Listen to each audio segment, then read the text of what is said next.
అందరికీ నమస్కారం. Jamie Prem's YouTube ఛానల్‌కి స్వాగతం.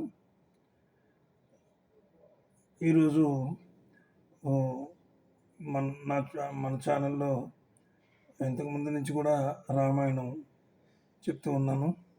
అదేవిధంగా ఇది 19 ఎపిసోడ్‌లో మనం ఉన్నాం. 19 ఎపిసోడ్‌లో ఉన్నాం. అయితే ఇంతకుముందు జరిగినటువంటి 18 ఎపిసోడ్‌లోనూ జరిగినటువంటి అంటే ఏం జరిగింది అనేది తెలుసుకున్న తర్వాత మనం మిగతా కథలోకి వెళ్దాం. ఆ ఎపిసోడ్లో ఏం జరిగిందంటే సుమంత్రుడు సంపత్ కుమారుడు చెప్పిన కథను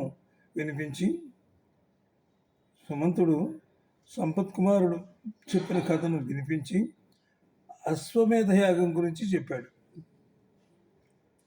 చెప్పాడు కదా. చెప్తే అప్పుడు అంటే దాదాపు అందరూ కూడా దాని గురించి చేయాలని అనుకుంటే అయితే దాని గురించి ఒక కథ ఉంది. ఆ కథ నేను చెప్తానని చెప్పి సుమంత్రుడు చెప్పాడనమాట. సంపత్ కుమారుడు చెప్పినటువంటి కథను తను చెప్పాడనమాట. ఆయన చెప్పిన కథ ఇది. ఈ కథ సత్యయుగంలో నాటిది. ఈ కథ సత్యయుగం నాటిది అనమాట ఈ కథ. అయితే సత్యయుగంలో ఆయన చెప్పినటువంటి సంఘటనలు ఇంతవరకు జరగలేదు. అవి తప్పకుండా జరుగుతాయని ఆనాడే ఆయన చెప్పారు. అయితే అవి ఇంతవరకు జరగలేదు అని చెప్పి సుమంత్రుడు చెప్పాడనమాట. ఆయన చెప్పినటువంటి అంటే వాళ్ళు ఎప్పుడూ ఉంటూనే ఉంటారు కదా. ఆనాటి నుంచి ఈనాటి వరకు ఉన్నారు వాళ్ళు. ఎక్కడా ఆయన చెప్పినటువంటి సంఘటనలు జరగలేదు. అయితే భవిష్యత్తులో జరిగే అవకాశాలు ఉన్నాయని చెప్పి ఆయన చెప్పాడనమాట. సంపత్ కుమారుడు చెప్తే సరే భవిష్యత్తులో ఎక్కడ జరుగుతాయి బహుశా అప్పుడు అన్నాడు ఆయన. సంపత్ కుమారుడు ఏమన్నాడంటే అంటే సంపత్ కుమారుడు చెప్పిన కథను సుమంత్రుడు చెప్తున్నాడు కదా. సుమంత్రుడు ఏమన్నాడంటే, రాజా, ఆయన చెప్పినటువంటి కథలు మీకు వర్తిస్తాయేమో అని నాకు బాగా గాఢంగా నేను విశ్వసిస్తున్నాను. నేను అప్పుడు విషయం చెప్తాను. ఆనాడు రోమపాదనుడు అనే మహారాజు ఉండేవాడు. ఆయన రాజ్యంలో ఒకసారి భయంకరమైనటువంటి కరువు కాటకాలు వచ్చినాయి. అంటే మామూలు కాదు, చాలా కరువు కాటకాలు, విపరీతమైనటువంటి భయంకరమైనటువంటి కరువు కాటకాలు వచ్చినాయి. అప్పుడు ఆయన ఏం చేశాడంటే ఏం చేయాలో పాల్పోలేదు ఆయనకి. పాల్పోక ఇక కరువు కాటకాలు వచ్చినప్పుడు ఏం చేస్తారు? ప్రజలంతా ఆహాకారాలతో తల్లడిల్లిపోయి మహారాజు దగ్గరికి వస్తారు.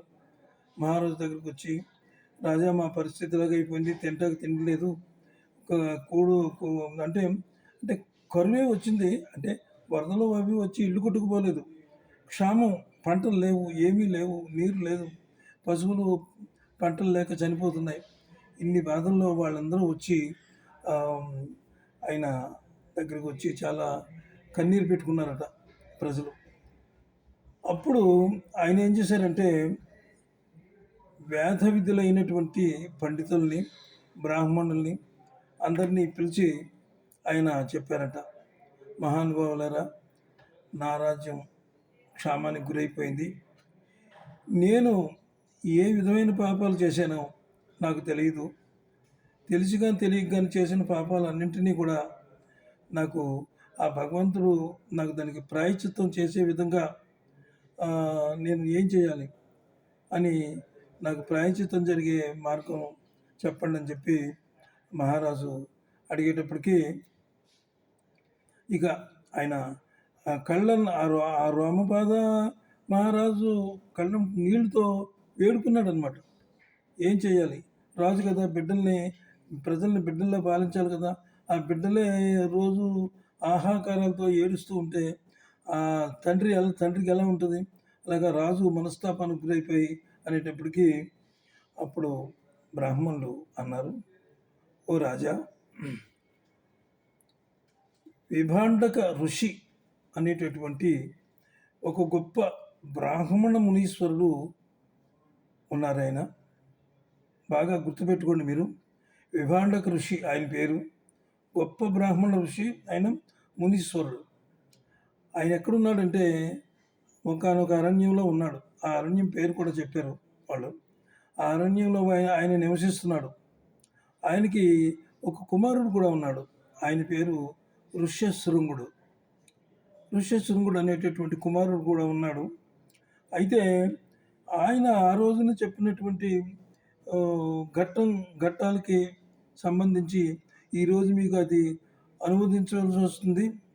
ఆ కుమారుడైనటువంటి, ఆ రాజు కుమారుడైనటువంటి అంటే ఋష్యశృంగుడు ఆయన. ఆ ఋష్యశృంగుడిని తీసుకొచ్చి నువ్వు నీ రాజ్యానికి, అంటే దశరథ మహారాజుకు చెప్తున్నారు వాళ్ళు, తీసుకొచ్చి నీ నీ కుమార్తె అయినటువంటి, నీ ముద్దుల కుమార్తె అయినటువంటి శాంతాదేవిని ఆ ఋష్యశృంగుడికి ఇచ్చి వివాహం జరిపిస్తే నీకు ఎప్పటిలాగే మళ్ళీ వర్షాలు కురిసి చక్కగా పంటలు పండి క్షామం పటాపంచలైపోద్ది. అంత గొప్ప మహానుభావుడైన ఋష్యశృంగుడు అంటే మామూలు వాడు కాదు. ఇప్పుడు నిజానికి ఋష్యశృంగుడి గురించి మనం చెప్పుకోవాలంటే అది మళ్ళీ తర్వాత ఎపిసోడ్లో మనం ఆయన గురించి వివరంగా నేను చెప్తాను. ఆయన ఆయన పుట్టుక ఎలా ఉంటుంది, ఆయనకు తల మీద, అదంతా మనం తర్వాత చెప్పుకుందాం. ఒక ఎపిసోడ్లో నేను అదంతా వివరంగా మీకు చెప్తాను. ఇప్పుడు వివాహం చేయమని తీసుకొచ్చి వివాహం చేయమని చెప్పారు. అయితే ఇక్కడ ఇంకొక విషయం జరిగింది.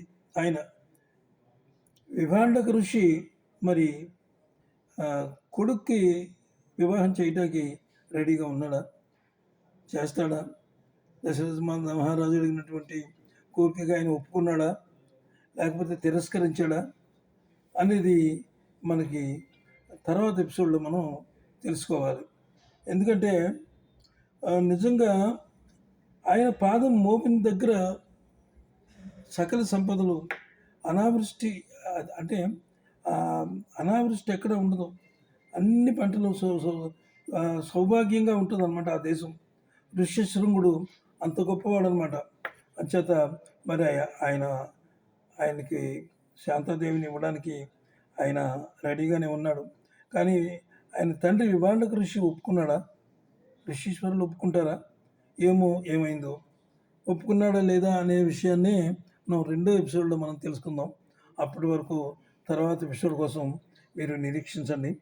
మరి ఈ ఈ ఎపిసోడ్కి నేను ఎంతదో స్వస్తి చెప్తున్నాను. జై శ్రీరామ్, స్వస్తి.